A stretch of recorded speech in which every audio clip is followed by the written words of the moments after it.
అతని కార్యక్రమాలు ఏదో వెళ్ళడానికి. అంతా ఆయన వర్క్ అంతా చేస్తుంది. ఆ కాళ్ళకి బూట్లు వేసుకుంటాడు, తాళ్ళు ఉంటాయిగా లేసులు, అవి కడతా ఉంటుంది. కడతా ఒక మాట అంటది, ఈరోజు నేను పుట్టినప్పుడు నాకు పేరు పెట్టిన దైవజనుడు భక్త సింగ్ గారు ఈ ప్రాంతానికి సభలు ఏర్పాటు చేస్తున్నాడు. ఎన్నో రోజుల నుంచి ఆయన వాక్యం వినాలని ఎదురు చూస్తూ ఉన్నాను. సాయంత్రం వేళ కొంచెం పెందలాడి రండి అని చెప్పడానికి ఈ మ్యాటర్ మొదలుపెట్టిద్ది. కంప్లీట్ కాకముందే ఎగిరి ఒక్కటే తన్నుది అంటాడు ఆయన.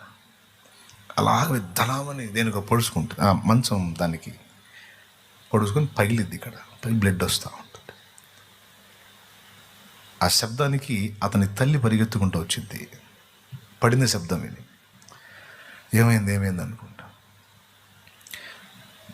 చూడు దుర్మార్గుడు ఎట్లా కొట్టాడు అనదో, ఏదో సాగు చెప్పింది, మామూలుగా పడ్డాను, తగిలింది. అయ్యో రక్తం వస్తుందమ్మా, అదమ్మా ఇదమ్మా అంటే ఏముండదు అని క్లాత్ తీసుకొని కట్టుకుంటుంది. ఇతనేం స్పందించడు, కూర్చొని కళ్ళు ఎర్ర చేసి చూస్తూ ఉంటాడు. నేను ముందే చెప్పా, నాకు షో చేయవాకు, నా దగ్గర నాటకాలు ఆడద్దు, నాకు తెలుసు. ఏదో రూపంలో నన్ను మార్చడానికి ట్రై చేస్తుంటారు మీరు, మీ వాళ్ళందరూ అంతే, నువ్వు కూడా అంతే. నా గురించి నేను ముందే చెప్పాను, నాకు నచ్చని విషయం అది. అట్లాంటిది ఆయన ఎవరో వచ్చాడు, మీటింగ్కి వెళ్ళాలి పెందల అంటే ఆయనే తీసుకెళ్ళాలి, అది విషయం. మరి ఆడ మనిషి ఎట్లా పోతుంది? తర్వాత మళ్ళా వచ్చి ఆ మిగిలిన అల్లేసులు కట్టి ఆయన వస్తువులు ఆయన చేతికి ఇస్తూ, నేనంటే మీకు చాలా ఇష్టం, మీరు వస్తున్నారు అని వెళ్ళితే పోయి కారులో కూర్చుంటే అదే సన్నివేశం మళ్ళా కనపడుతూ ఉంటుంది.